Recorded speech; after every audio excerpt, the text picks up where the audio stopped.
This presentation includes forward-looking statements that are subject to risks and uncertainties. Actual results may differ materially as a result of various risk factors, including those described in the 10Ks, 10Qs, and 8Ks VMware files with the SEC. Ladies and gentlemen, please welcome Carl Eschenbach.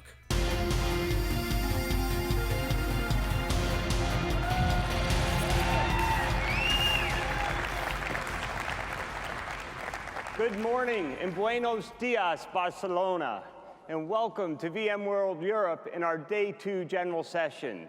It's great to see so many people here, and I'd like to start by thanking our sponsors, our customers, our vast ecosystem, and our employees for making VMworld Europe another absolutely spectacular event. And this event is a tremendous event, but it's not just a great event for VMware. It's actually a great event for our entire IT industry. And with more than 8,500 people in attendance this year, it is, or may be, one of the largest IT infrastructure events in Europe over the last few years. Yesterday, Maurizio talked about our rich history, something we're quite proud of.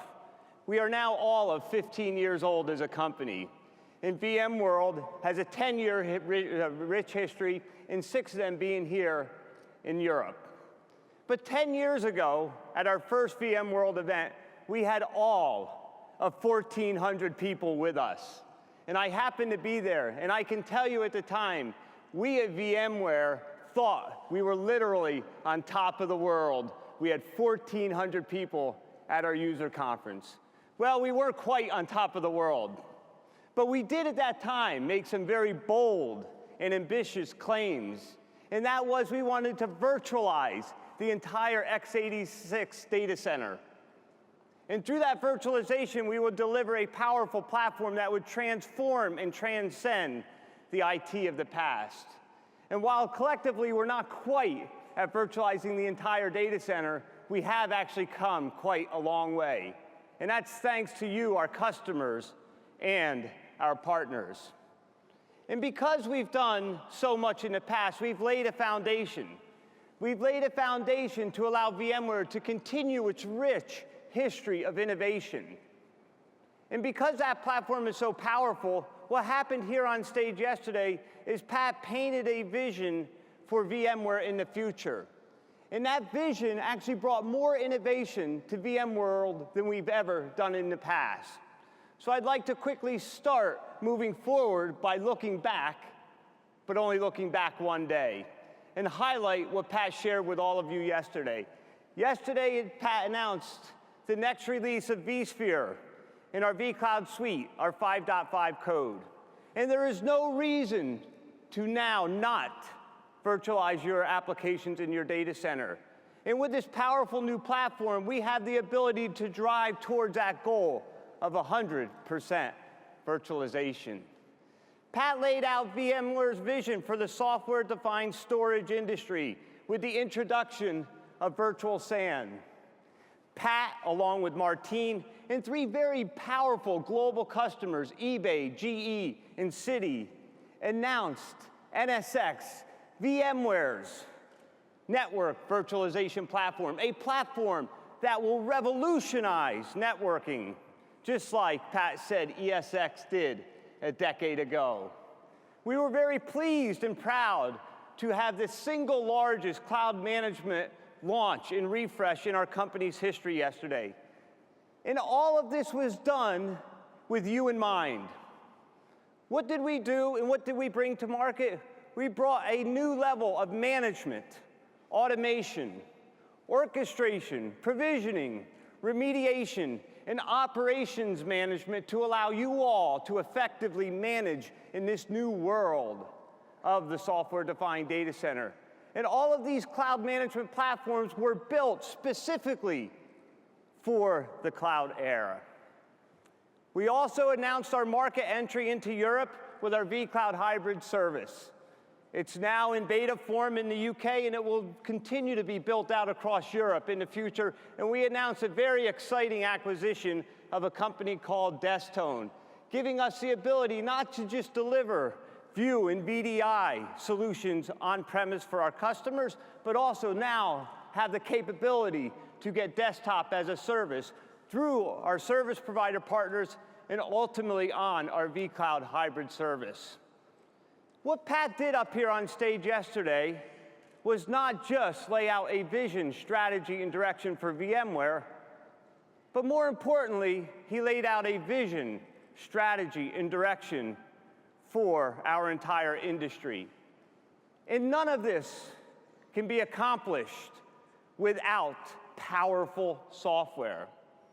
Now, we all know that software absolutely solves many of the technical challenges we have in the data center, but software also has a profound effect on the human capital side of business. Because we know for decades, business has had a high reliance on IT. But over those last decades, there's always been some tension. And that tension has actually evolved into friction over the last few years. Now, we believe at VMware the only way to reduce or remove the amount of friction between the consumers of IT and the producers of IT is through software. And with this new software, a new level of trust and collaboration will evolve. And through that new level of trust and collaboration, companies will be able to gain access to their customers and serve their customers in a very different way.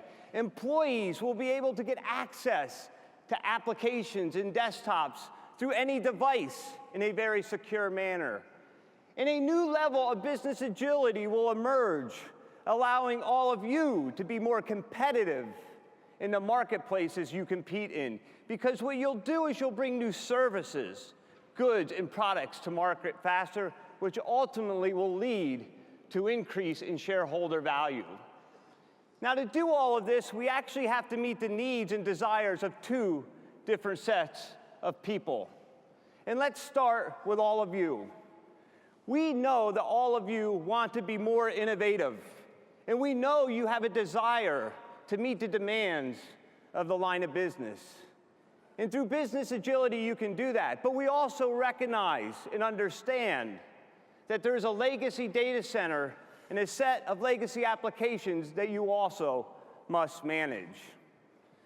And as Pat said yesterday, what we need to do is move from a world where we're spending 70% of our time and dollars on keeping the lights on to a world where we're spending 70% of our dollars on innovation. And we need to help our CIOs move from chief information officers to chief innovation officers. At the same time, the line of business never, and I mean never, stops asking for more. Because they are also in a very competitive world. And the faster they can get applications to market faster through IT allows them to be that much more impactful to their customers. Now, the only way this can actually be accomplished is if we start to deliver IT as a service. And if you think of what we've historically done, we used to automate the business with IT. We now need to start to think of ways on how to automate IT for IT. Now, for this to happen, Pat laid out 3 imperatives yesterday. And quite honestly, these 3 imperatives are not options. They're must-dos if we want to deliver IT as a service. First, we need to virtualize all of IT. And we're not just talking about infrastructure, we're talking about infrastructure, applications, and desktops. We need to move from a world where we're managing IT to where we're automating IT. It is no longer about public or private, public versus private. The world will be a hybrid cloud in the future. Now, you're all sitting there and saying, wow, Pat, Carl, these are really ambitious goals. And you know what? You're right, they are. You're probably saying, are these real? Can this all be accomplished? Yes, they can. And you're probably saying, wow, this is a really, really bold aspiration and journey you're trying to take our industry on. But we at VMware believe we can be bold, because together with you, we have a track record of success. And together, we have built a strong foundation for these imperatives to come true. And the way these will come true is by delivering the software-defined data center, where everything is virtualized. IT is delivered as a service. And as that service is being delivered in the background, everything is being automated through the use of software. Now, to make all of this become true, I'm sure you want to see this live and in action. And we want to move from a world where we're showing you in slides to a world of reality. And to help make the software-defined data center come true today, it gives me great pleasure to introduce to stage a VMware principal engineer, Kit Colbert. Kit, welcome.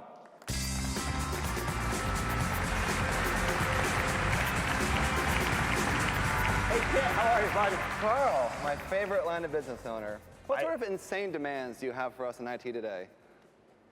Wow. Okay, let's start over. Kit, how you doing? I'm good. How are you? I'm doing really well. So, Kit, let me first explain who I am. I'm a very technical business leader, and I think I understand technology quite well. And every time I come to you in IT, I ask for more and more, and you're always telling me, you know, Carl, I got everything under control. We do. Well, I was thinking the other day, right, about a video that reminded me of sometimes how I think of IT, because I'm not sure you always have everything in control. So let's run this video if you don't mind. Sure, let's do it.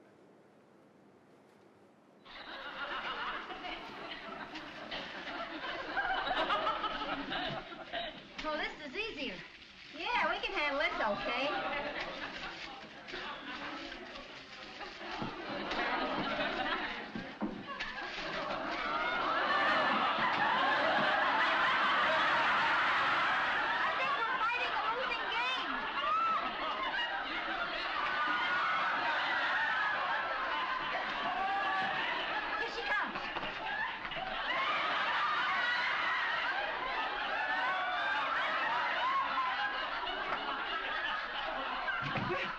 Fine, you're doing splendidly. Speed it up a little! Kit, speed it up. I need my applications, and I need them fast. That was a funny video, but you know, IT, we're not a chocolate factory. It's a lot more complex. So why is it so complex, Kit? Well, let's talk about that. The reality, Carl, is that you're not the only one who's yelling at us. We have a lot of other constituents, and they all need things from IT, and they need them now. But the most important thing is that we have to keep the lights on. We have to keep all of our business-critical applications up and running. That's a really high bar, and there is a lot of complexity there. So Kit, I understand that, but at the end of the day, I think you know me, and it's all about getting my applications to market faster, and I want them right here, right now. Of course you do. And is there anything you can do to help me get these applications in the market faster? Yeah, we definitely can. I think we do have a solution that can solve both of our needs. Your ability to get applications to market more quickly, and my need for control to keep our business-critical applications running. So let's check out a demo. Okay, great. So here we are in vCloud Automation Center. Now this is the place where you as an application owner can go to see all the different applications and services that we have within our data center. So I see this is a portal that I, as a line of business owner or developer, go to bring an application to market. And I also see there's different types of infrastructure services that I can leverage here. A private cloud, a public cloud, and many others. Right. The idea is to be completely comprehensive. We understand that your data center is very heterogeneous and that you have a lot of different types of infrastructure in there. So the point here is that this is one place where you can go to provision anything that you want to. Now, I also see there's an option here if we wanted to deploy an application on OpenStack. Does VMware integrate into OpenStack, and can you really provision through this tool? It does, yeah. Again, the point here is to support everything, including even OpenStack. And we know a lot of our customers are actually looking at OpenStack and evaluating it. So we've been working hard at VMware to actually integrate vSphere seamlessly into OpenStack. So now OpenStack's yet another way of consuming vSphere. That's great. So, Kit, let me tell you a little bit about my application, because it is a mission-critical application. And it requires low latency because it's highly transactional. And I'm confident there's a lot of people that's going to want access to my application. Obviously, I'm sure it's going to be very So can we go popular. ahead and deploy it, or can I go ahead and deploy it? Yeah, we can. So I think you're talking about your Project Vulkan application. That's it. Project Vulkan's amazing. OK. So you can see here we have a few different options of where to provision Vulkan. We can provision it on vSphere in the private data center. We can provision it in the hybrid cloud. We even have an option for EC2 out in the public cloud. Which one would you like? In this case, I'd like to deploy it in a private cloud on vSphere. OK, so let's drill into that. Now, what you see here is a little bit of detail about the application. But I know something you're thinking, and that's how much does it cost? I'm always interested in cost, because a lot of times I get bills from you at the end of the week, month, or quarter saying, hey, you need more infrastructure, here's an additional bill. I want to know up front what I'm paying. Yeah, we like to do that to you. Yeah, I know. Keeps you on your Trust toes. me. It's fun. So now there is no guesswork to it. We can take all the guesswork out, and let's go check out the cost for running this application. So we're looking here at our IT Business Management Suite product. This is something that Pat announced yesterday. And so as you can see, we can see the cost for running this application on a variety of different infrastructures, both your private data center as well as a couple of different public clouds.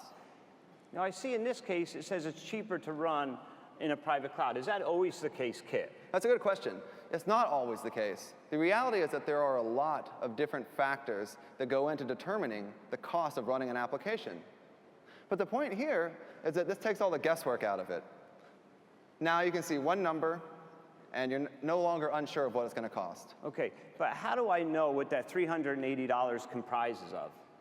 Well, we can break that down for you. So you see on the left-hand side, we actually break it down on a per VM basis. And even within that, you can see a cost broken down on the VM of where your costs are going for, say, storage and labor and maintenance. OK, that's something I've never seen before. So you can tell me how much my software costs were and my infrastructure costs to run this application. Right, it's all there for you. That's really powerful, Kit. So are you OK with going with the private cloud? I want to go with the private cloud. Can we deploy that app? Yeah, let's do it. Let's go back to our catalog, and let's submit a request. Now, when we submit the request, we need to put in a couple of pieces of information. First of all, a name. But now we get some more interesting choices. OK. These are things in IT that we've allowed you to choose from. So in particular here, database storage. We've given you a choice of 3 different tiers, bronze, silver, or gold. And let me guess, you want gold. Actually, I want silver because I'm always nervous about storage costs. So in this Really? case, let's Wow. pick silver. Yeah. It's shocking. I'm provision. It's my app. That's what I want. You don't want gold? OK. Well, we'll go silver with it then. Now, another option, auto scale. Auto scale is a really cool feature of vCloud Automation Center. It will monitor your application.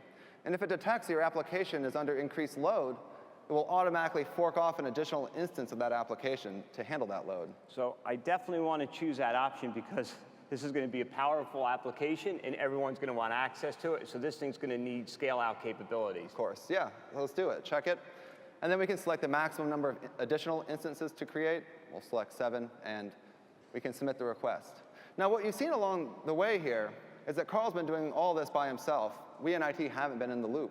But the point here is that we still have control. We have control through policy. So we specified the different applications and infrastructures that Carl saw when he first logged in. We had control over the different types of storage tiers that Carl could choose from. And now we have yet another point of control, because all we've done is submitted a request. The actual provisioning hasn't occurred yet. What happens is the request has to be approved first. And so we can either automatically approve it, or we can make it a manual approval in certain cases, say if you're trying to provision tens or hundreds of VMs. Now, in this case, it actually was an automatic approval because just a few VMs, it was a small application. So while we've been talking, this application has actually been automatically provisioned for us. So we can go check it out. Let's check out the health of that application. So we see all the different VMs here. We can drill into one of them to look at the health. And Wow, there you go. There's my application. Green means healthy. We have to keep it simple for you business guys.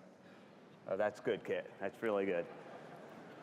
So let's just take a step back, Kit, and look at what we just saw in our first demo.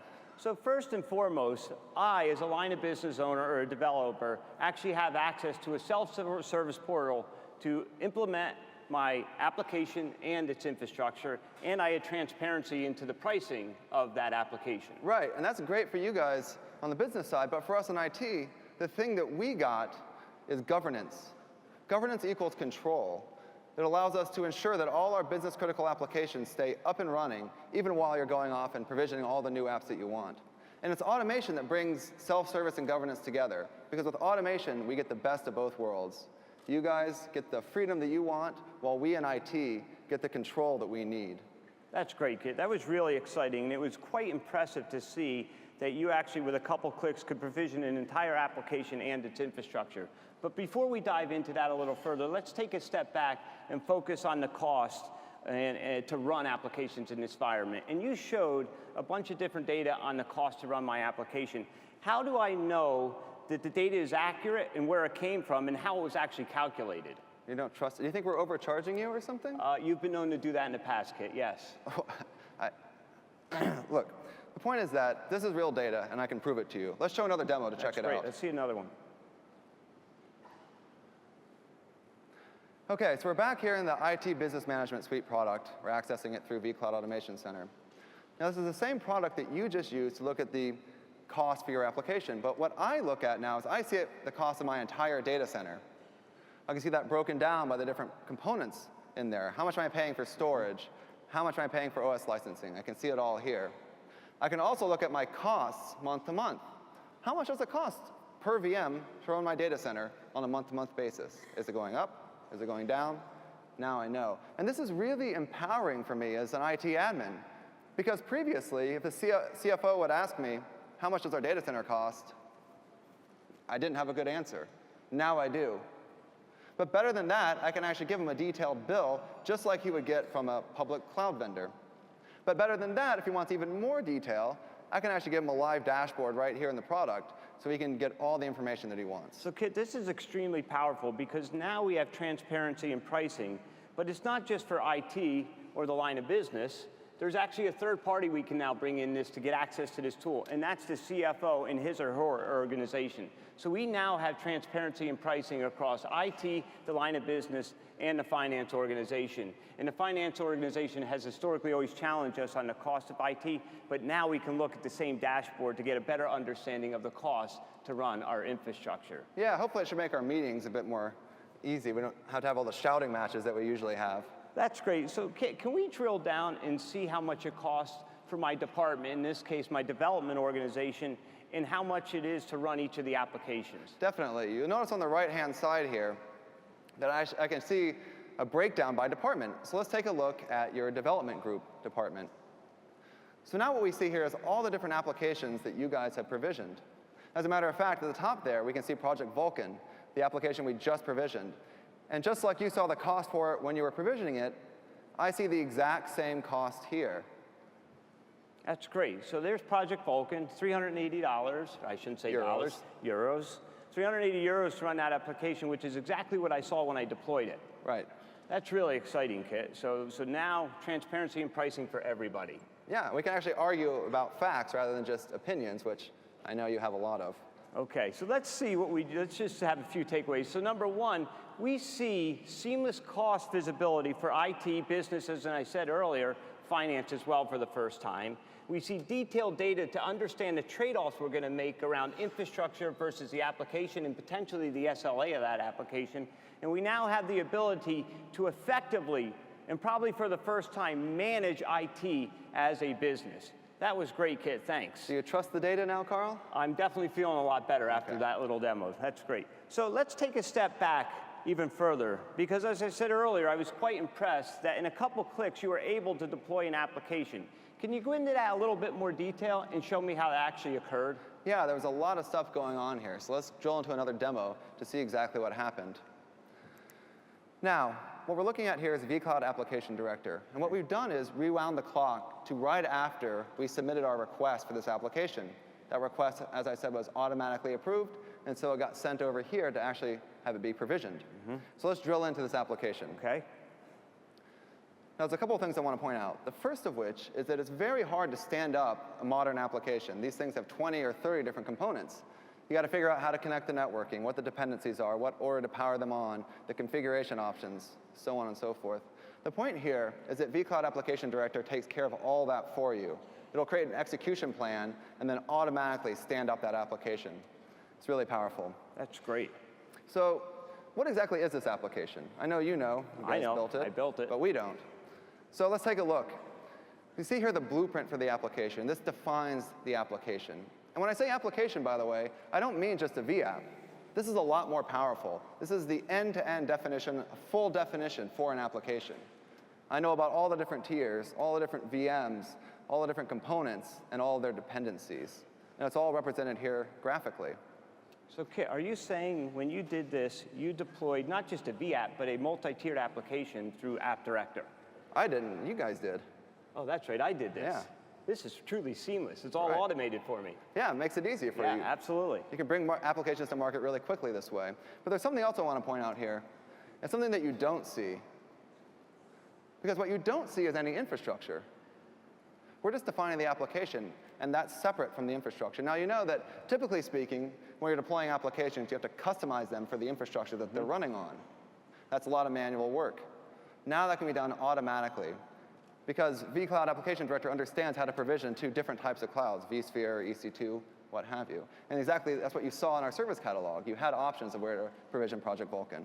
That's great. So you're telling me now the application is decoupled from the infrastructure. That's why this Precisely. happened so quickly. Yep, That's makes it great. easy. That's very good. So let's look at a couple takeaways from this last demo. So first, as we just said, we're able to now streamline application provisioning because it's all automated and it's self-service for me. We decouple the application from the infrastructure, and because it's all automated, we can reduce the steps and the costs associated with deploying this application, and there's a lot less human intervention, which means there will be a lot less errors. And that's a big thing for IT, actually, because it's typically speaking when you're standing up new applications that these errors are induced. You make a mistake in a firewall rule. That can bring down a business-critical app that's been up and running for quite a while. So by removing the human error component, by automating all this, we can keep our business-critical applications up and running. That's great, Kit. So I'm really impressed. I understand the cost associated with deploying an application in the infrastructure, and I understand that through a self-service portal in a couple clicks, I can actually provision my own applications. But I know there's a lot more to provisioning an application, and it requires infrastructure. It requires things like networking and storage. And when it comes to networking, I actually at times believe networking slows down the application provisioning process, and this is why. Because today, I know it's very easy to provision a virtual machine, and we can literally do this in minutes, and some of you have tools and you've automated it that can be done in seconds. But when we want to provision networking services like layer 2 through 7 network services, we have to take that virtual machine and we have to pass it down the assembly line known as conventional networking configuration. We got to go to someone to provision a switch. We got to provision a router. We got to implement security. We may even have to implement a load balancer in front of it. This is not automated, Kit. So are you telling me there's a way now that we can deploy that application, get all of these networking services at the same time? There is. But let's talk about why this is so hard. Why does it take days today? What's the fundamental problem here? The fundamental issue is that the virtual machine is still tied to the physical network hardware. If you think back to before compute virtualization, we had the same issue going on with applications and physical machines. If you want to stand up a new application, you have to get the physical machine already. There's a lot of manual work to configure that thing. And we have the exact same problem with networking, so we need to break that chain. Yeah, Pat talked about that yesterday, but he also talked about this powerful new platform called NSX. So how does NSX change all of this? Okay, so what is NSX? Well, first, it starts off using your existing physical network hardware. There's no need to get anything new. There's no rip and replace. You can use what you have there today, even without any configuration changes. What we do is we layer on NSX on top of that, and NSX is implemented in software and implements a network hypervisor.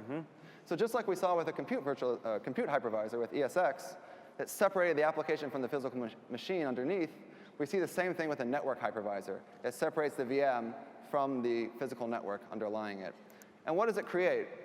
Well, it creates a virtual network that has all the properties of physical networks, things like L2 switching, L3 routing, firewalling, load balancing. But the best part is that it ties these services to the life cycle of an application or virtual machine. So when an application is created, these services are automatically created. When it's modified, the services are modified. And when the application is retired, those services are automatically retired. So now, after you create a virtual machine, all the networking services remain with the virtual machine, and if it moves, it actually follows it. Automatically. Wow, can we see this in a live action in a demo form? Yeah, let's check out a demo.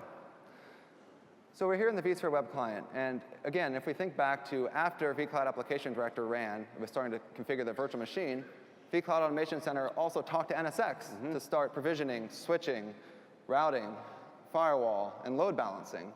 Now we're sitting here looking at the vSphere web client, and some VI admins at the console, but he's not doing anything. He's just sitting there watching all these tasks fly by. That's because all this was automated. NSX did this automatically without needing any human intervention. So the same interface all of these folks use today to provision virtual machines is actually now provisioning all the networking services. That's exactly right. Wow. That's why Pat said yesterday, all of these people are already experienced, if you will, in network provisioning. Yep, you can leverage those existing skills and knowledge. That's great. So a lot of stuff just happened here, and it's kind of hard to tell, all these things flew by, all these tasks are Yes. happening. So let's take a second to go back to some slides to understand what just occurred. Now, what we have here is a 3-tier application. So what networking does this app need? Well, first, it needs switching so that the VMs within a tier can talk to each other. Then it needs routing so the different tiers can talk to each other and so that the application can talk to the outside world. And then you also need firewall, of course, because once you talk to the outside world, you've got security problems. And since this application is going to be so awesome, obviously, Of course. you need load balancing to scale that up. So when you provisioned this multi-tiered application, there was all these dependencies it needed from the network. That all happened simultaneously. Happened automatically. So Kit, this seems way too good to be true. Can we take a step back and take a little deeper look at NSX and how all of this works? Yeah, definitely. Let's drill into the next level. So before I describe how NSX works, it's instructive to understand how conventional networking works today. So let's start with switching. Now, when I create an application tier, what I actually have to do is go and manually configure the different physical switches so that that application tier can talk to within itself, to the different VMs. So every time you create that virtual machine, you have to provision or configure those switches that lit up there in orange. Right. It's a lot of manual work, and this is why it takes days. But I know you guys think we're sandbagging here in IT, but this actually is a lot of work. So what happens if I want to add another virtual machine? Well, it's a potentially different set of physical switches that you have to go and configure. Okay, so And you can see every how much time. work this is, right? That's a lot of work. So that's Yeah. what slows down the application deployment. Right, and it's a lot of manual effort as well, and there's a lot of errors that can get in there. Okay, So it's a great. big problem. So how can NSX address switching? Okay, so here's the idea. The idea is that we can move the intelligence out of the physical network and into the hypervisor. So now the hypervisor knows about the switching, and when you create an application tier, it can automatically create the switching information necessary so that that tier can talk within itself. Wow, that's powerful. And I also notice here that we have something that says hypervisor with NSX. And a lot of people say, VMware, hey, you've been a great company over the last decade. You have a great hypervisor. Are you now telling me this hypervisor includes an NSX hypervisor as well? It's a hypervisor on steroids, you're right. That's really powerful. That's one hell of a hypervisor. I like being a hypervisor company right now. So Kit, can we keep going and talk about routing? Because I know that at times, my virtual machines are on different IP subnets, so they have to go through a router. How do you address that with NSX? Sure, NSX handles that.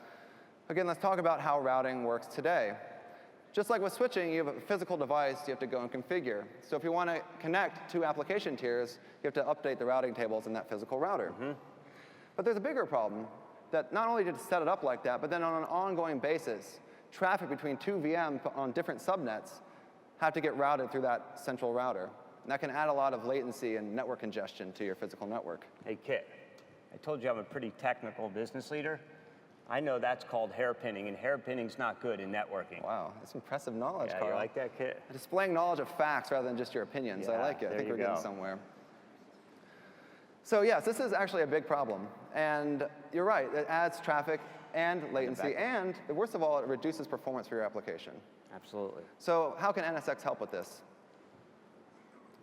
Well, just like with switching, we can move the intelligence for routing out of the hardware and into the hypervisor.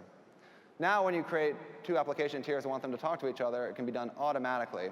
And now you can even see that the routing is done intelligently. We make routing decisions at the host rather than at the physical router out there somewhere, which can significantly reduce things like hairpinning. Yeah, so if we're reducing hairpinning, to me it looks like if we have to hit a router that's centralized in the network, if we take and now do that at the host itself, we'll reduce a significant amount of traffic that's going on the network. Right. How much traffic could that potentially decrease? And that's a great question, because you might think to yourself, well, that's a nice feature, but how big is it?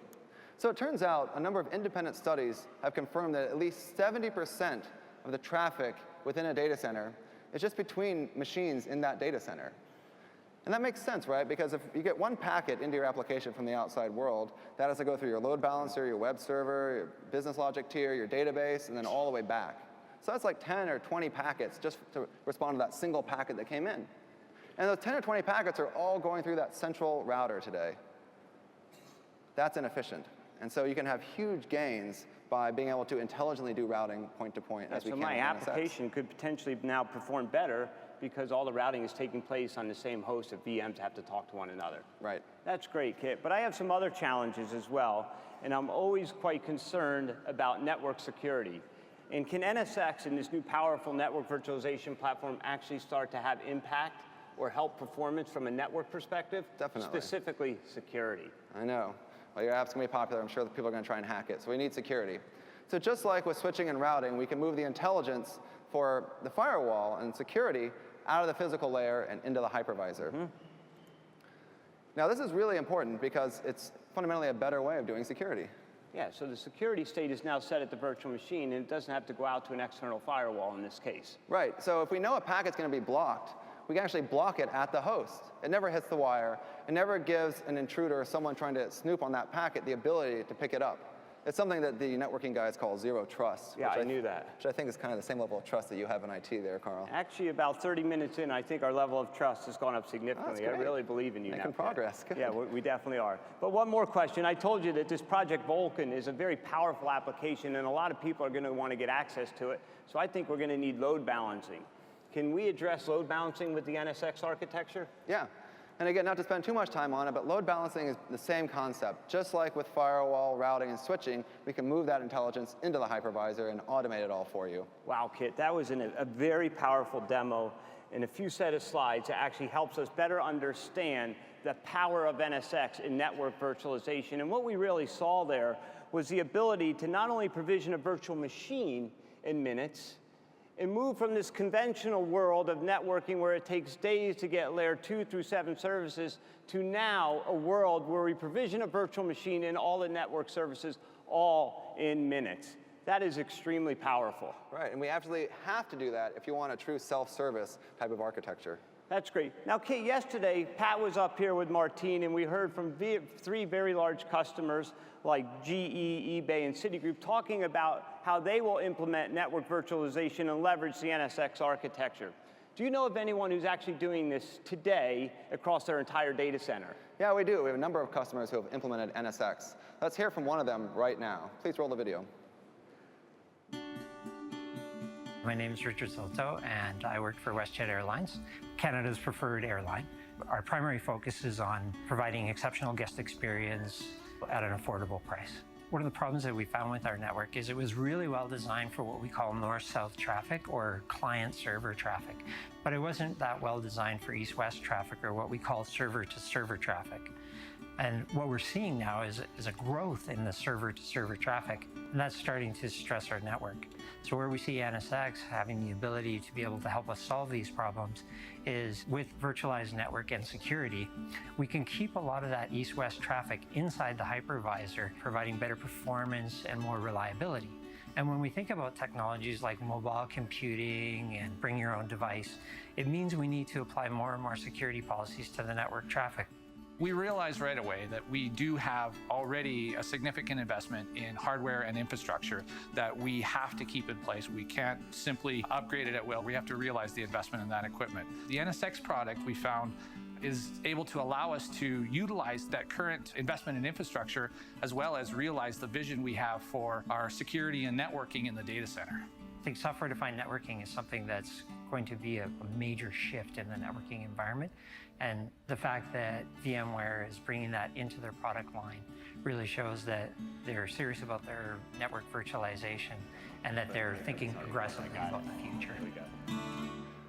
Wow, Kit, that was powerful. Do you feel better about it? I do. I absolutely believe in the NSX architecture and network virtualization. But everything you showed, Kit, was at time of virtual machine creation. That's good, but what if I'm already highly virtualized? In our environment, we have 80% of our workloads already in a virtualized environment. Can I migrate that over to, if you will, the new NSX architecture? Good point. Yes, you can actually. Let's check out a demo to see how it works. So we're back here in the vSphere web client, and what we've done is selected a virtual machine that's currently connected to a conventional VLAN network. As you can see here, it's actually VLAN 100. So what we want to do is move this over and connect it to an NSX logical network. Okay. And we do that by creating a bridge between the NSX logical network and our conventional VLAN. You can see it here. So now there's a couple of options for how we do this. First option, we can power off the VM and then power it back on. And when it powers on, it will be on the new network. I'm sorry? What'd you say? Power off and power on. I know if you power off, power on anything, it goes down. I don't like that option. There has to be another way. Okay, no downtime. Okay, so we have a different solution. We can use vMotion. vMotion? vMotion. Did you say vMotion? Yep. vMotion is used to move one virtual machine from one physical machine to another. It has nothing to do with networking, Kit. I know, but this works. Really? Yeah, let's check it out. So we're currently executing the vMotion. When this vMotion completes, the VM will now be on the new NSX network. There's no downtime. Moreover, there's no disruption. Because of the bridge, this VM can still talk to the VMs on the conventional VLAN network. So wait, you use vMotion to take a virtual machine that was running on a VLAN and migrate it over to, if you will, NSX. Right. As you can see here, it's actually, the new network is there now. So really what you did is a V2V for networking. Precisely. Very good. No That's downtime. really good. So it gets all the benefits of NSX, including elasticity, ease of management, performance, while at the same time being able to talk to your conventional VLAN network. So you get everything you want and no downtime. That's great, Kit. So that's really exciting if now I'm virtualized. But as I said, I'm only 80% virtualized, so I still have some applications that are running on physical machines and physical networks. Is there a way to actually do a P2V and get on the NSX architecture as well? Yeah, there is actually. So just how we saw with our virtual machine here, we can also connect a physical machine to an NSX logical network and get all the benefits of NSX for that physical machine. So let's just step back and look at the takeaways from all of this NSX excitement that we brought here to Barcelona, Spain. Number one, the intelligence in the network is now all done through software. And because of this, we can get speed and we can get agility. And we're using the same operating model and principles that we did to deploy virtual machines for compute virtualization. And last but not least, everything we've talked about here today does not require an upgrade to your existing infrastructure. There is no rip and replace to have to get to network virtualization. This is extremely powerful, Kit. I'm glad you're excited, Carl. I'm really excited. But I also know, Kit, there's more to infrastructure than just networking.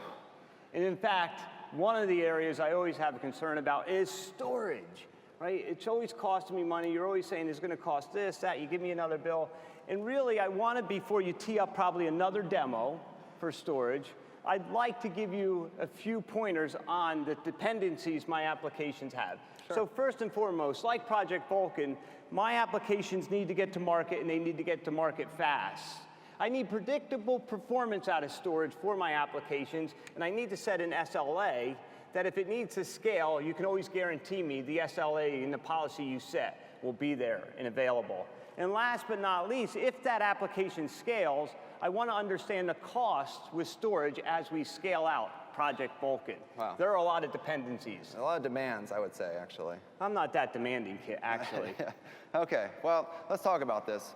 So as you know, Carl, VMware has been in the business of storage innovations for many, many years. Most of you are familiar with all the innovations we have in vSphere. And yesterday, Pat talked about all the cool new innovations we're doing within the software-defined storage space. In particular for today, I'd like to talk a little bit about virtual SAN, since I think that'll address a lot of your concerns. I'd love to hear it. Okay, so what exactly is virtual SAN? Virtual SAN radically simplifies storage, and it does this by using all the direct attached storage from all the hosts in a cluster. It takes them and pools them together into a giant logical data store that's then available for all the VMs on that cluster to use.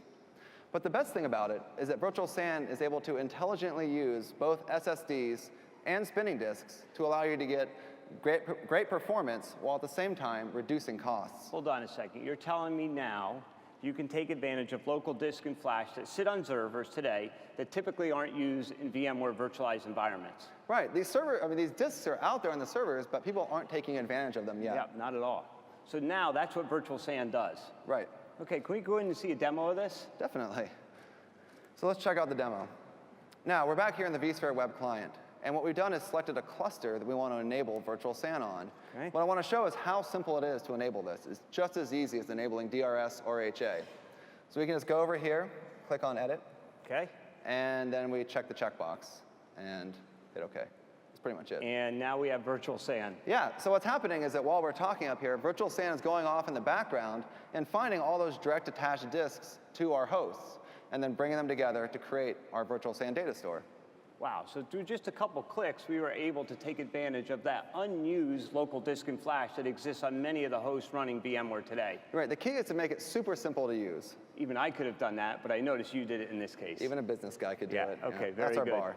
So Kit, that was quite impressive, but as you know, I keep telling you how popular my application is.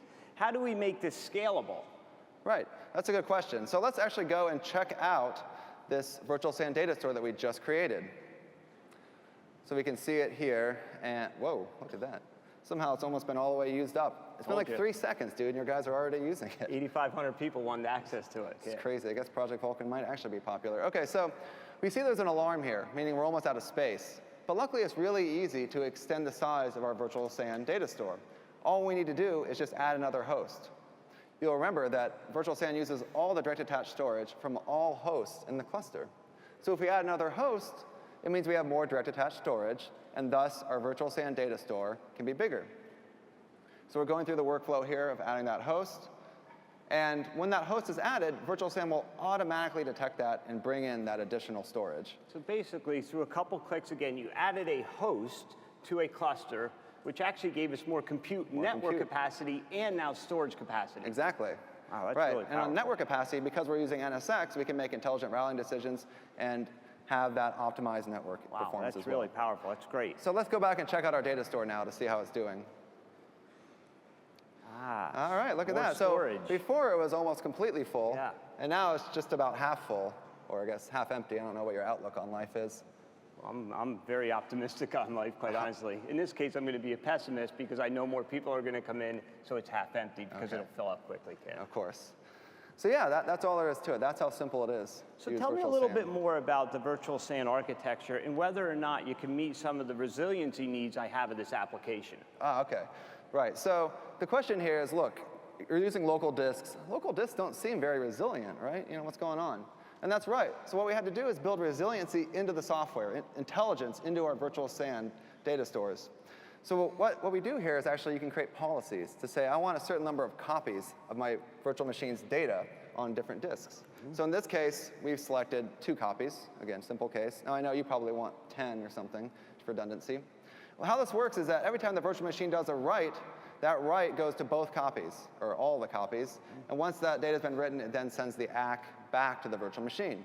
Okay. This ensures that if one of the disks were to go down, like we see here, there's still another copy of the data. Virtual SAN will detect that failure and automatically replicate that disk to ensure there's still 2 copies. That's great. So you clearly have showed in a cluster we have resiliency. But what if a cluster or a data center were to go down? How do you help my application get back up and running? That's a good question. So, well, first let me just build out the rest of the slide, and we can show the build here of the new write coming in, going to those new disks. But Great. in terms of your question, you're saying, look, virtual SAN provides high availability within a cluster. What happens if my entire data center goes down? And that's a good question, because virtual SAN can't take care of that. So what we've done is extended virtual SAN with integration into vSphere replication to do disaster recovery scenarios to remote data centers. We've also integrated it with vSphere data protection to do backup and restore for virtual SAN data stores. So I think this should address your issues. That's great. Virtual SAN, a powerful platform to extend infrastructure that's traditionally not being used in their data centers today. So you're paying attention. Yeah, very good. So what are a couple key takeaways from this demo? First and foremost, we were able now to set storage policy at time of virtual machine provisioning, no longer setting policies at the data store. And we actually were able to scale storage as we scaled compute and networking with NSX. And last but not least, as I said, we're able to not just extend, but we're able to leverage the unused capacity that most of you have today on your local disk and flash of your servers. And I'm sure everybody wants access to this great code. It's really cool stuff. Yeah, it is. And as Pat said yesterday, at VMworld in San Francisco 6 weeks ago, we announced the availability of this in beta form. And all of you can now go and get access to this great technology, virtual SAN, by simply going to www.vsanbeta.com. Very, very good. Do you feel better now? Have I answered all your questions? Most of them. I am really confident that you know how to deliver a software-defined data center from the provisioning of an application all the way through the infrastructure. But we all know that application is only as good as the users who get access to it. And I also know that the faster I get my users access to applications, the more productive they'll be. So there's a couple things that I need to be able to make my people more productive. And I want some of the same things that we just talked about from the application provisioning perspective, but let me start off and tell you what I really need. So first and foremost, I need my users to be able to collaborate in different ways, get access to data and files like they've never done in the past. And oh, by the way, they need access to applications, whether they're on-premise or potentially running in a SaaS environment. And all of this needs to be accomplished through any device I want to use. This is a device freedom world that we live in. The proliferation of devices everywhere, I want to use whatever I want, Kit. And oh, by the way, one last thing. I want to be able to do this in a very self-service manner. Just like I deployed applications, I want to be able to deploy my desktops. That's a lot of needs. You want a pony with that? I mean, I'm doing miracles here. I may as well toss in something else. An ice cream will do after the demo, Kit. That's fine. Okay. So, Kit, do you have any dependencies or requirements? Look, these are mine. Yeah, okay. Can I just say something first of all? Because we in IT understand your concerns. I mean, we're end users too.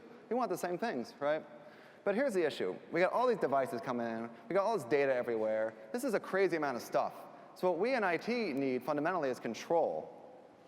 We need to be able to enforce our rules and policies to assert that control. And we need automation to do that automatically for us, because honestly, we can't keep up with all these devices coming in.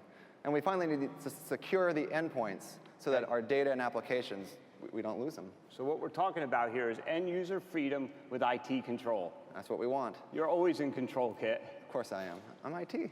Okay, so let me see how I can actually now start to provision my own desktops and applications. Right, let's take a look at a demo.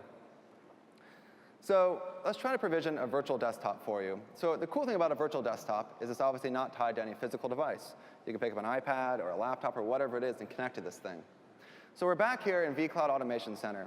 And now what we want to do is provision that virtual desktop. And so we can see here there's a different set of options because we're logging in as an end user rather than as an application owner before. And again, we in IT have control over who sees what options. So Kit, now you're telling me through vCloud Automation Center, not only can I provision applications, but as an individual, I can come into this portal and actually start to provision my desktops. Precisely. Wow. So let's take a look. So we can see on the upper right-hand corner here, we have a desktop. Let's go select it and make a request to provision it. So just like before, when we're provisioning Vulkan, there's a couple of pieces of info to type in. And now we get another choice here. What kind of storage profile do you want for this virtual desktop? Am I provisioning my own desktop? We're getting it for you. I want gold. Of course you do. Of course. You gotta Only look the out, best. You gotta look out for number one. All right, so we're gonna do gold. And then we can submit our request. And that's it. Previously, if you wanted a virtual desktop, you had to file a ticket and wait a few days. And that could obviously impact productivity. Now, if you need a desktop, we can go to this one place, click a few buttons, and get it provisioned for you automatically in just seconds. That's great, Kit. But let me tell you a little bit about my users. They are truly power users. And I like this whole notion of a self-service portal to get access to desktops. But I want to understand whether or not VDI can meet the requirements of a power user that I have, for example, in my developer community. Right, that's a great question. Let's take a look at that. That's great. So the reality is that we've been working on Horizon View and adding innovations there every year, year after year, and we've been expanding the scope of use cases and applications that can run inside of a VDI environment. The reality now is that VDI is mainstream. We've reduced costs to that on par of a physical machine. We've also decreased complexity by making it easier to deploy and configure, by being able to start up thousands of virtual desktops in just a matter of minutes. And we've also enhanced the user experience through things like protocol improvements, SSDs, so on and so forth. And finally, just what Pat announced yesterday, desktop as a service, a totally different way to deliver virtual desktops that gives you more flexibility and choice. So you're telling me there is no reason at all not to be able to deploy VDI across the enterprise, even for power users? Exactly. The idea here is that if you look at what we've done with vSphere 5.5, you can now run any application in a virtualized environment without fear of a performance penalty. We're finding the exact same thing with VDI, where you can now run any app you want. Okay, great. So Kit, that's great, so I can get access to desktops, but if I have a desktop and I can't get access to applications, what good is the desktop? So how can I start to get some of the same self-service capabilities for accessing my applications that you just showed me for the desktop? Right. So let's check out another demo here. So what we're looking at here is a product called Horizon Workspace. Horizon Workspace is the one place you can go to access all your applications and data on any device. So you can see here all the different apps that IT has allowed you to access. So this is me logging in the morning, and these are all the applications now I can gain access to. Right, and we in IT have full control over this. Just like vCloud Automation Center, we can specify what applications you have access to. We have SaaS apps, web apps, thin apps, Zen apps, mobile apps. Everything's right here for you to access. But the best part is the simplification of it. It makes your life so much easier because now you log into one place and all your apps are right there just one click away. There's no need to remember URLs or passwords or anything else. It's all just one-click access. So now, through single sign-on, I can get access to all of my applications, and I don't have to go to the back of my book and look up all my passwords any longer. Right, you write down your passwords? I do. Sorry, Kit. I'm not as smart as you. You're an engineer. With that being said, Kit, you know, I see one application here, quite honestly, that I'm not sure that I can get access to because I run a native Mac. And there's one application here called OneNote, and I know OneNote can't run on a native Mac. How's it going to work in Horizon now? Right, there is no copy of OneNote that runs natively on a Mac. It doesn't work. Well, but it's listed here, so let's click on it and see what happens. That's my question, Kit. So, okay, again, one-click access, no password, no URL, no nothing. We just click on it. And now it's launching. There it goes. Ah, this is all my data. Yeah, it's your stuff right here. So through my Mac, I'm getting access to OneNote. Yep. And this is taking place if I look up in the left-hand corner through something called Citrix Viewer. So are you telling me now we're actually running Zen app and it's being delivered through Horizon? The point here is to give you flexibility and choice, and that some applications aren't written for certain devices or platforms. And so the idea is we want to be able to deliver any app to any device. And so yes, we now support running Zen apps and piping them through Horizon Workspace, so you have the freedom of choice that you want. That's a feature and function that our customers have been asking us for a long time, and I'm sure you're all excited to see us being able to actually accept requests from a Zen app, you know, streaming video in this case, or in this case, OneNote streaming application to me. That's really good, Kit. But I have another question for you, Kit. I just recently went to the Mac store. Apple Store. Apple Store, Mac Store, and guess what I got? Look at that thing. I got a new iPhone, an iPhone 5S. Is that pretty? You know there's no actual phone right there, right? This is a demo, Kit. Go with it. Okay. Look at that 5S. So you got yourself a 5S. Let me guess. Did you get a gold one? Actually, I got a yellow one. Dude, it doesn't come in yellow. They special ordered it for me, Kit. I think they gave you a 5C and charged you an extra $100 there, Carl. So I want to be able to use my iPhone to get access to all these applications just like I did my desktop. Right. Yeah, and irrespective of what your phone is, whether it's a C or S or whatever, the point is that, yes, Horizon Workspace can give you access to your applications from that device. That's great. So let's look at a couple takeaways from this last demo. So first and foremost, we have self-service access and provisioning, not just of desktops, but also of our applications. And we also now, through policy and automation, we can be sure that you have security, compliance, and control. Right, and that's the big thing for us, is that we need to stay in control, and this allows us to do that. It allows us to wrap our arms around all these devices coming in and all this data proliferating everywhere. Kit, I tell you, I'm really impressed with you and what IT can do for the line of business. And I must say, I stand here today completely confident that you can deploy the software-defined data center and give me access to both applications and desktops. That's great. Very easily. Awesome. Thanks for your time today, Kit. Whoa there, Tiger. Hold on a second. Tiger? Not getting rid of me that quickly. Where'd Tiger come from? It's a figure of speech. Look. Kit, that wasn't in the rehearsal.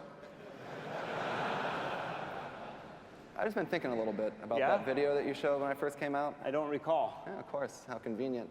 Well, it's just what you guys in the business thought of us in IT. And I thought it was only appropriate that we in IT, and by we in IT, I mean my 8,000 friends and me, show you line of business guys what we think of you. Well, why would you do that? I thought we like each other. You guys are so demanding. You're never happy. Come on, You're so Kit. ridiculously specific with every request you have. I don't buy it, Kit. Let's roll the video. What can I get you? I'll have a number 3. I'd like the chef salad, please, with the oil and vinegar on the side, and the apple pie a la mode. Chef and apple a la mode. But I'd like the pie heated, and I don't want the ice cream on top. I want it on the side, and I'd like strawberry instead of vanilla if you have it. If not, then no ice cream, just whipped cream, but only if it's real. If it's out of a can, then nothing. Not even the pie? No, just the pie, but then not heated. Uh-huh.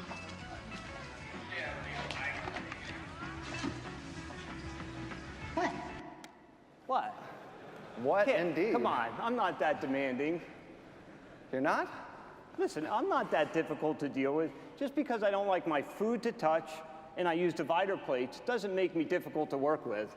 Carl, look, you are demanding, but you know what? You keep us in IT, you keep us honest. Kit, thanks for the partnership and great job today. Hey, thanks a lot, Carl. Thank you very much. Kit Colbert.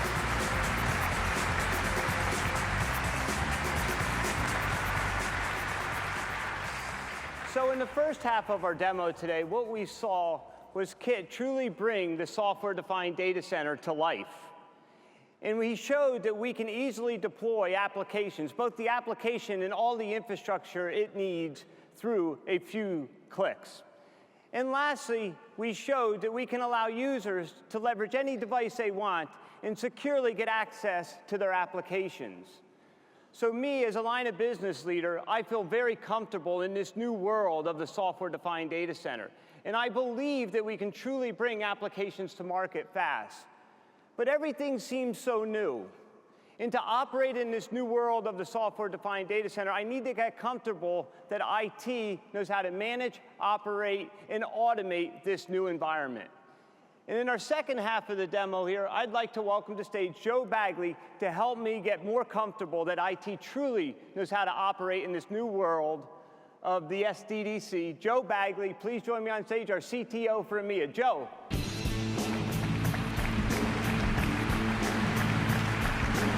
Hey, Joe, welcome. Hi, Carl. How you doing? You must feel right at home here, Joe. It's closer to home than San Francisco was, yeah. Yeah, that's true.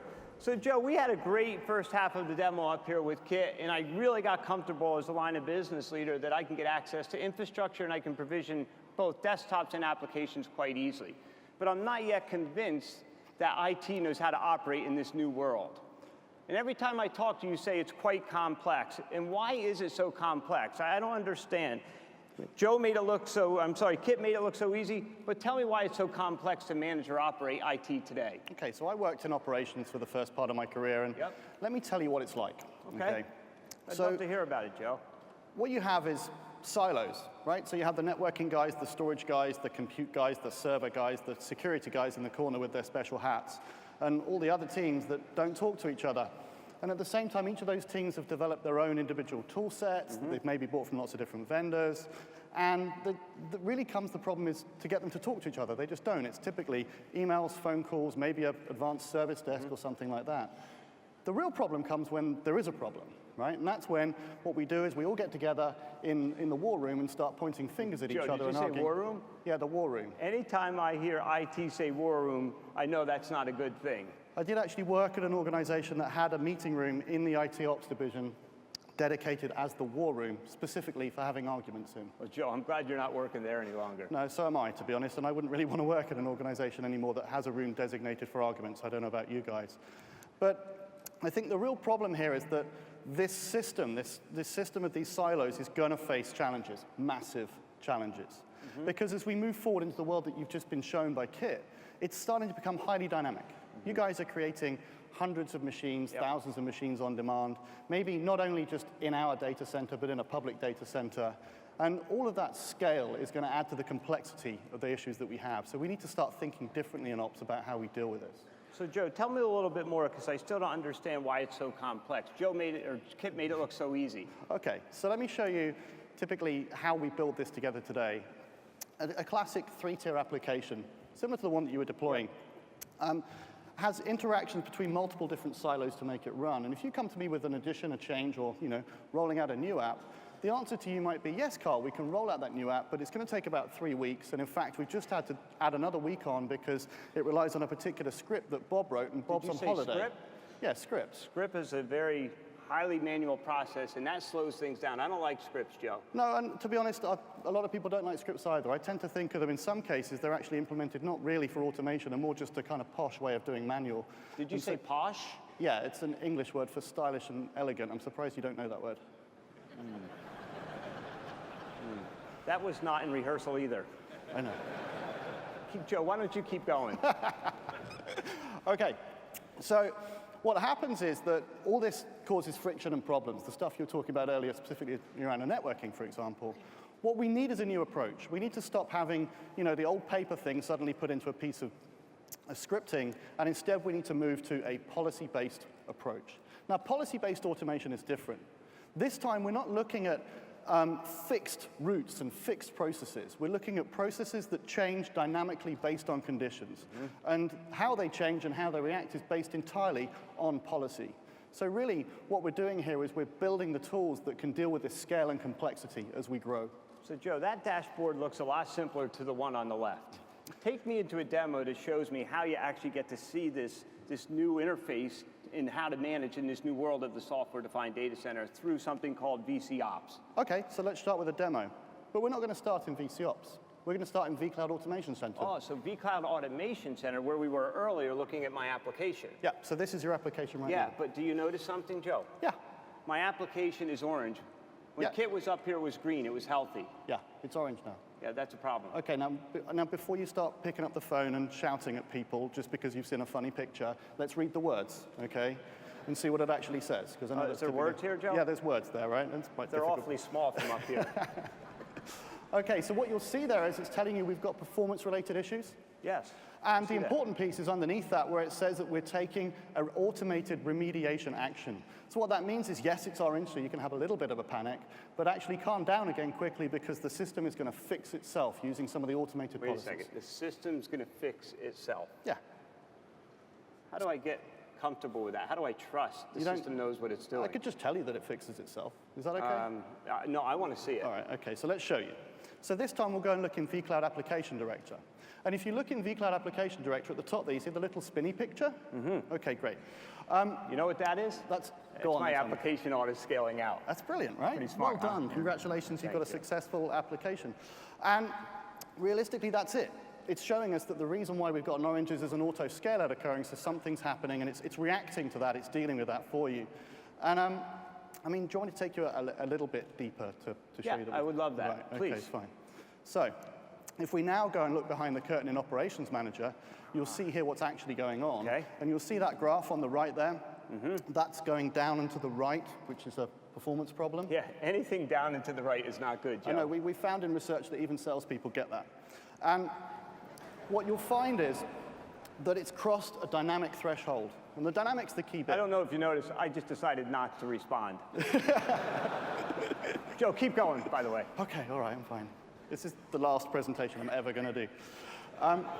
So you've crossed a dynamic threshold there. Now, the important thing about dynamic thresholds is it was set automatically by the system. It monitored what the application normally did, and it said, oh, we've stepped outside of that. There's an anomaly, which is what's showing up at the bottom. So basically, it's watching the application and its performance, and it proactively detects if something's about to happen in the infrastructure. Yeah, and it said, we've got an issue, and it's taking action and auto-scaling based on that. And if we look even further in here, and we drill in, you'll see down here, it should come up on the bottom right, that the request going up, the request per minute has gone up through the roof, right? Because of your fabulous Project Vulcan, which is amazing. You were listening while you were in the back. Yeah, I was listening, not just on Twitter the whole time.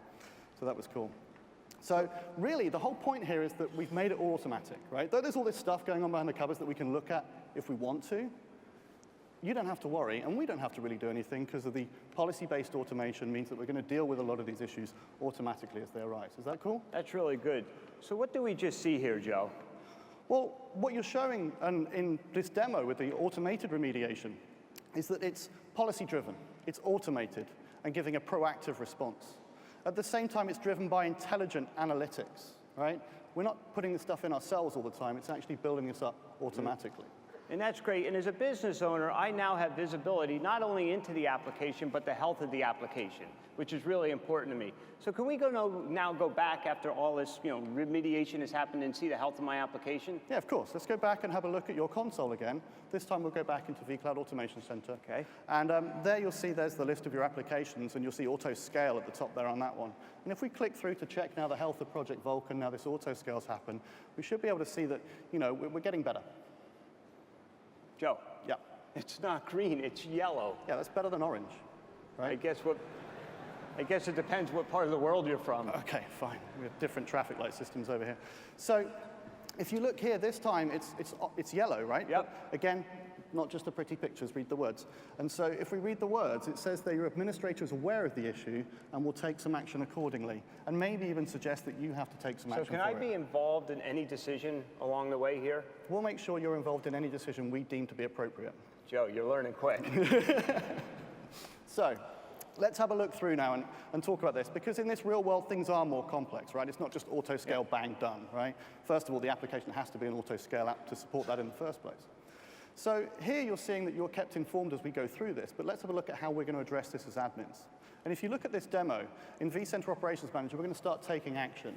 And as you look there, you'll see it says the Vulkan application I/O usage is not suitable with the storage tier selected. Now, I was watching out the back, and I saw that you selected silver. I know you're going to say I picked silver. I should have picked gold. So because of your wonderfully successful and popular application, we have a problem. And if you look down the bottom there, it's actually telling you to move the database server tier up to the gold level. All right, so that's basically what we're going to do. So as us admins, we're going to go and move that to the gold level for you. Okay, so how do I know and how can I trust that this is the right thing to do?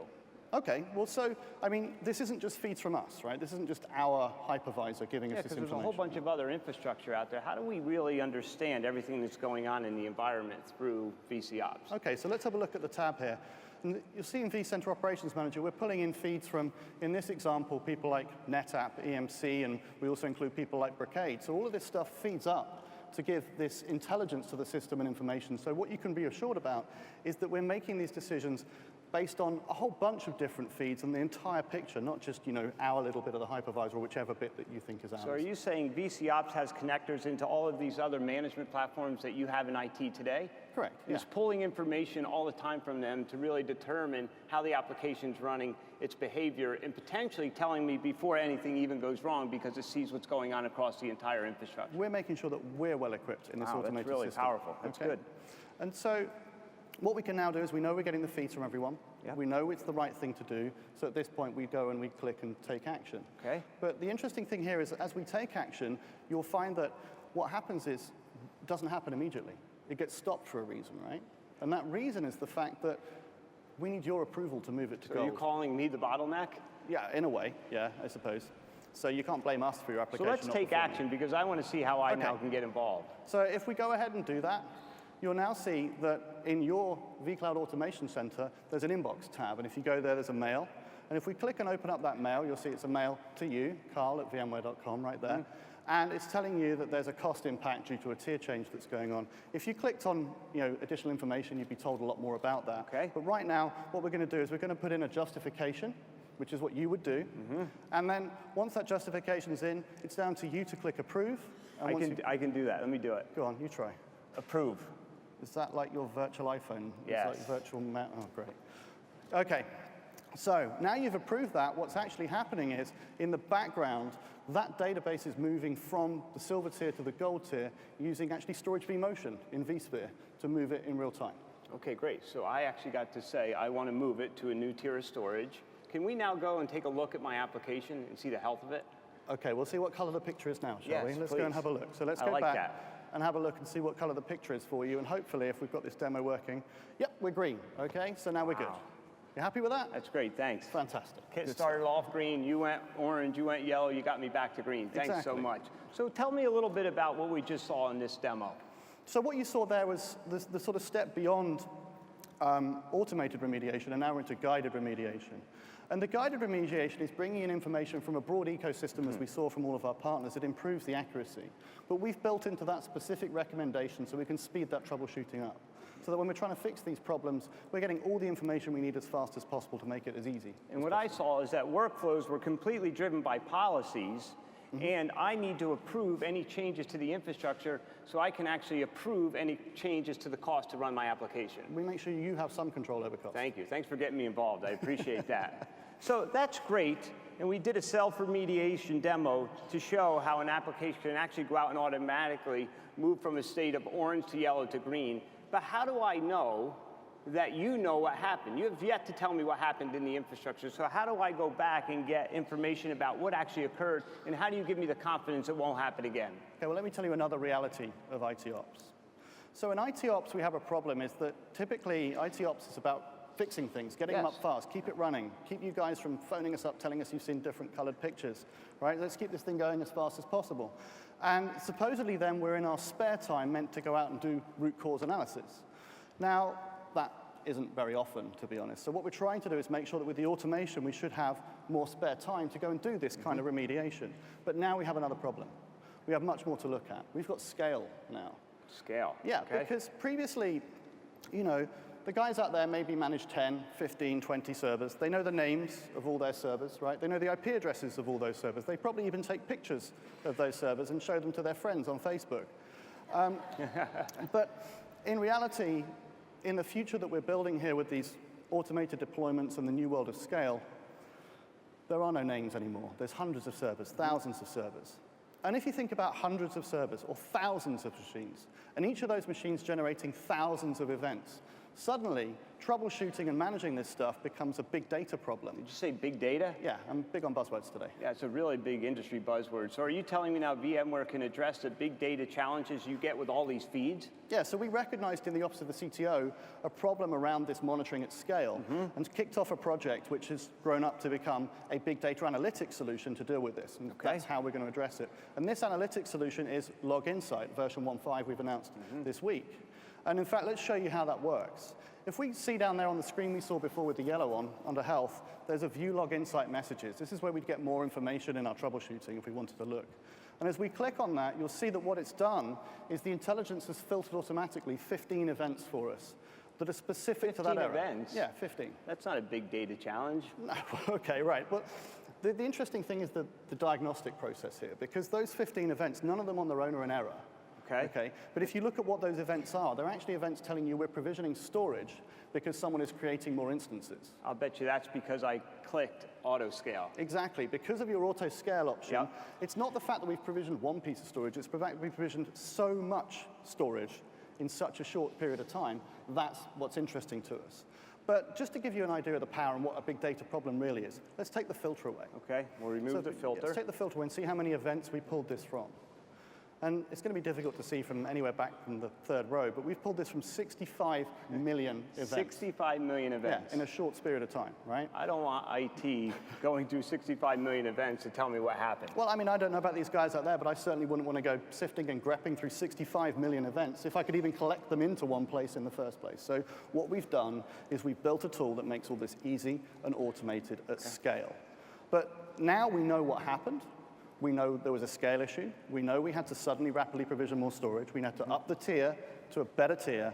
We now know, and we can assure you that now we're on gold, it's not going to happen again. Does that make you feel better now? The trust thing? I'm getting there. I'm definitely getting there, Joe. Fantastic. And the reason why you feel better is because in this new world, we do need these new tools. We need these new methodologies. This world is going to be bigger, faster, and more challenging than ever before. You're not managing tens of things, it's hundreds of things, thousands of things. And the tools need to change for that, and that's what this is. So I don't know about you, Joe, but I'm guessing that all of the people here at VMworld would love to get their hands on Log Insight. I think if they're as geeky as me, they would, yeah. Do you think they'd like it for free? You never give anything away for free. Well, I'm going to today. What I'd like to say today, if you're here at VMworld Europe, you actually can get 5 free licenses of vCenter Log Insight. And to find out more about that, just follow us on Twitter at VMLogInsight, and you can get access to these 5 free licenses. I hope you enjoyed this new big data analytic tool from VMware. That's really cool. You like that? Yeah. I do too.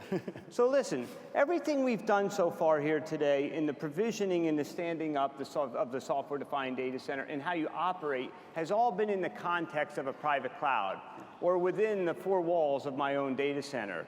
But I actually think it would be great if I could take advantage of all the promise that the public cloud has to offer. But I have a couple challenges for you. Not only do I want to get access to the public cloud, but I want to seamlessly extend the software-defined data center that Kip provisioned and you're now operating in. But not only do I want to seamlessly extend to the public cloud, I want to be able to write applications in the public cloud and very easily move those workloads back into my private cloud, truly creating a hybrid cloud approach to IT. And oh, by the way, one last thing. I want any application to run anywhere, and I don't want you to change anything to your IT policies or procedures. Can you do that? More than moderately demanding as ever, Carl. Yeah, okay. So, of course, we've got something that can help there. Okay, so let I'd me love show to you a see demo that. of how we do that. Okay, great. This is the really, really cool bit. This is what gets me excited about vCloud Hybrid Service. This is the vSphere web client. This is the same vSphere web client these guys have been using for quite a while now, but at the top right, you'll notice there's a new icon, vCloud Hybrid Service. The same vSphere web client they've used to provision virtual machines in the private cloud now shows an option to provision something in vCloud Hybrid Service. That's exactly it. How can we make it easy as possible for people to access the hybrid service? Let's put it straight into the console they're already using. And so that's it. So let's click on that and see what they get. So if you click on that, you're taken to view your public vCloud Hybrid Service resources. You can see all of the different things you can access there and the machines you can put. And the really cool thing about this is it's not just, we've put an icon in and suddenly mapped some pictures in. This is true integration. We've made it as seamless as possible. And to give you an idea of some of the integration we've done, let's look at templates. Now, templates are what we use to create virtual machines and to create applications as part of the blueprinting process. And here you'll see there's 7 templates in our public cloud. Now, 4 of those templates are synchronized across from the private cloud. They've synchronized across from our internal So now I have vCenter. the same templates in both my private and public cloud. Yeah, and what more important, we keep those in sync, so you can be assured that you're not going to have drift problems in the future. And in fact, let's demo that. So if we go back and look at the internal vCenter templates, you'll see there's a list there. Now what we're going to do is there's a couple of admins backstage helping us on the demo, and we've got Rob is going to change the Ubuntu template to be 2 CPUs, and Tina's going to add another template entirely, which is a reverse proxy template to this set. So if they've done that now, we should be able to click refresh, and those should come listed up there. There you go, we've now got the reverse proxy, and Ubuntu's now listed as 2. And the cool thing is, if we now flick back over to our hybrid service, straight, easy, click on there in the GUI, and you should then be able to see those templates are synchronized across.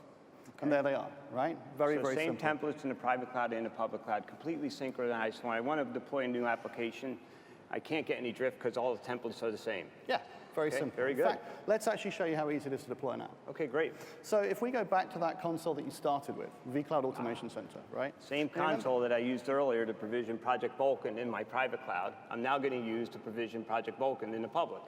Specifically, vCloud Hybrid Service. You've got it. So, out of the choice of all of those different places we can manage with vCloud Automation Center, the one slap bang in the middle there is Project Vulkan on vCloud Hybrid Service. You'll see it right there. And so, it's the same Vulkan app, it's a different icon because it's on hybrid, different picture, okay? So we'll click there and we'll just go ahead and we'll build a public cloud version of your application. Exactly the same process we did before. We're going to go through the same options, type in the name, all that kind of stuff. I think we're going to go with Silver again this time, just to manage costs down, because I know you're interested in managing. This is my app, not my desktop, so let's use Silver. Right, okay. And auto-scaling as well. So I can auto-scale on top of the vCloud Hybrid Service as well. Yeah, okay, let's do that. Let's auto-scale. So nothing's changed? Nothing. Exactly the same. Okay. Same console for us in the app, in operations. Same options for you, same interface, and it's that easy. So if we click Submit now and provision that application, what you'll see now is that it's done. I mean, it's that simple, right? Little green tick, right? Yeah. Good news. But let me show you how we keep track of this in the back end. So let's go back to the vSphere web client. If we go back to here, what we'll do is we can now go and have a look at the virtual machines listed. Okay. And there's a list of all the virtual machines we've got. But if we filter that at the top by Vulkan to find the ones for your project, you'll see that they're listed there. And on the right there, it tells you that the data center they're in is the VCHS VDC, vCloud Hybrid Service Virtual Data Center. So you've got it. Now I can see my applications running in the virtual cloud hybrid service, just like I saw them running in a private cloud before. Exactly. I don't think that our guys in R&D could have made that any more seamless for you than we have. I mean, it's pretty much what you ask for, applications wherever you want, bring them backwards and forwards, same console, same look and feel. Yeah, and I hope all of you can appreciate the amount of integration and engineering it took to truly create this seamless approach to provisioning and running a private cloud versus a public cloud. And I ask all of you to join me in giving our tremendous R&D and engineering organization a great round of applause for this effort.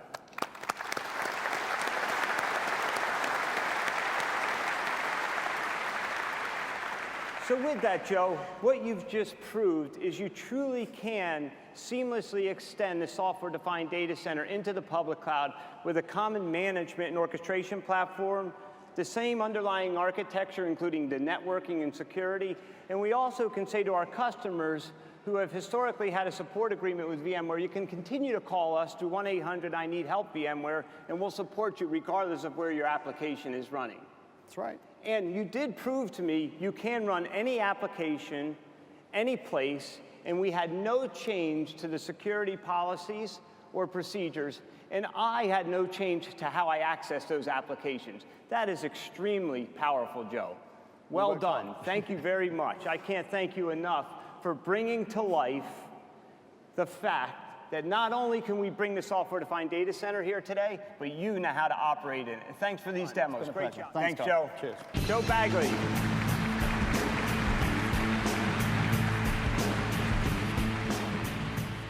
So in our first half of demos, as I said earlier, Kit truly proved he can bring the software-defined data center to life right here at VMworld Europe. He also proved he can easily deploy applications on that infrastructure through a couple clicks, all at the same time, allowing users to leverage any device they want and securely get access to those applications. What Joe just proved to us is that IT knows how to operate in this new world of the software-defined data center. We showed you powerful tools on how to automate, orchestrate, provision, remediate, and ultimately operate IT in a fundamentally different way than we've historically done in the past. All at the same time proving that we can do all of this without any change to the underlying architecture or the IT operating policies or procedures by bringing the vCloud hybrid service to life here in Barcelona. This is a powerful testimony to the amount of innovation that we brought to VMworld 2013. And this was probably by far the most innovative VMworld we've had in the last 10 years. And we're quite proud of it. But along the way, we want to make a few commitments to you. Because we at VMware know that by bringing the software-defined data center to life, we are driving convergence. We're driving convergence of technologies, and we're driving convergence of the people side of the business. But while we drive convergence of the technology, we want to make a commitment to you that we will not just protect, but we will extend and leverage the infrastructure that you and your ecosystem has deployed in your data center today. There is no rip and replace to get to the software-defined data center. We will help you get more out of your existing infrastructure in the future. Now, over the last decade, all of you have made significant bets in your careers. And quite frankly, we're very honored that many of you bet your careers on VMware and virtualization. And because of that, we believe you have carved out a unique place within the IT organization. Because everything we showed today can now be done at time of virtual machine creation. We can create the compute layer, we can do networking, we can set storage policies, we can provision both users and applications. And it's you who we believe, as the IT organization moves from a world of silos, silos with network administrators, storage administrators, this new cloud operations group, we believe you are uniquely positioned to be the champions of IT in the future. Now, we at VMware, we love technology. And if you think about the last decade, we can be bold and maybe make a statement like, we're the most innovative technology company to grace planet Earth in the last decades. But we also know something else. We know that technology only enables changes. It doesn't drive change. What we do know is champions drive change. You go be a champion again, and once again, defy convention. Thanks, and enjoy the rest of the conference.